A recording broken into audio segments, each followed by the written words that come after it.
We'll guide you through how to use the latest Google Docs update. If you find this helpful, consider subscribing and liking the video. First, open Google Docs in your web browser and sign in with your Google account if you haven't already. Once you're in, you'll notice some new features that make document editing even smoother. One of the key updates is the enhanced collaboration tools. To start collaborating, go to the top right corner of your document and click on the Share button. Here, you can add collaborators by entering their email addresses. You can also set their permission levels to either VIEW, comment, or edit, depending on your needs. Another exciting feature is the improved voice typing. To use this, go to the Tools menu at the top and select Voice Typing. This feature allows you to dictate text directly into your document, which can be a huge time saver.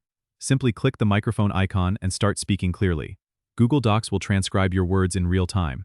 If you make a mistake, you can easily correct it by typing over or using the backspace key. Additionally, Google Docs now offers a more intuitive way to insert media.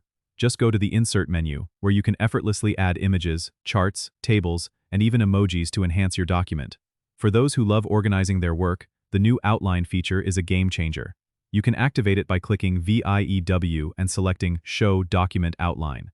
This feature breaks down your document into an easy-to-navigate list, allowing you to jump to different sections quickly. Finally, there's an updated version history feature that lets you track changes more effectively. Go to File, then Version History, and click SEE Version History to view and restore previous versions of your document.